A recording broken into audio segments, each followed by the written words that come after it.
بسم اللہ الرحمن الرحیم۔ السلام علیکم ورحمۃ اللہ وبرکاتہ۔ عابد راجہ چینل کی طرف سے آج میں اپنے دوستوں کو سیدنا عبداللہ بن عباس رضی اللہ تعالی عنہ کا ایک فرمان بتاؤں گا۔ اس سے پہلے میں اپنے تمام دوستوں سے گزارش کروں گا کہ اس ویڈیو کو آپ نے آگے ضرور شیئر کرنا ہے۔ تو شروع کرتے ہیں۔ بسم اللہ الرحمن الرحیم۔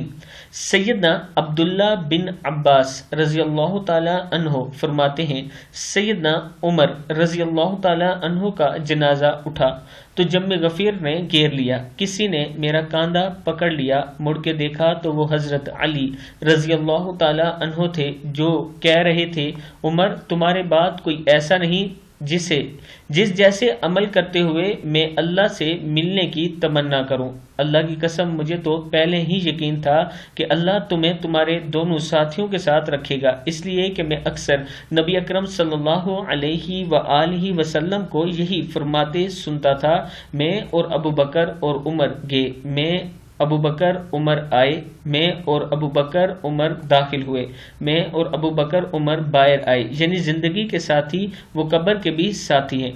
تو اس حدیث سے صحیح بخاری کی حدیث ہے، حضرت عمر اور حضرت ابو بکر صدیق رضی اللہ تعالی عنہما کی شان بیان ہو رہی ہے کہ آپ صلی اللہ علیہ وآلہ وسلم ان سے کتنی محبت کرتے تھے اور حضرت علی رضی اللہ تعالی عنہ ان سے کتنی محبت کرتے تھے۔ میں اپنے دوستوں سے گزارش کروں گا کہ اس ویڈیو کو آگے ضرور شیئر کریں اور آپ بھی صحابہ کرام اور اہل بیت دونوں سے محبت کیا کریں۔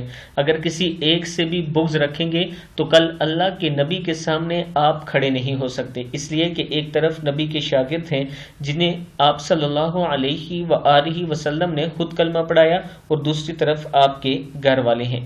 ہمیں دونوں کا عزت اور احترام کرنا چاہیے۔ السلام علیکم ورحمۃ اللہ وبرکاتہ۔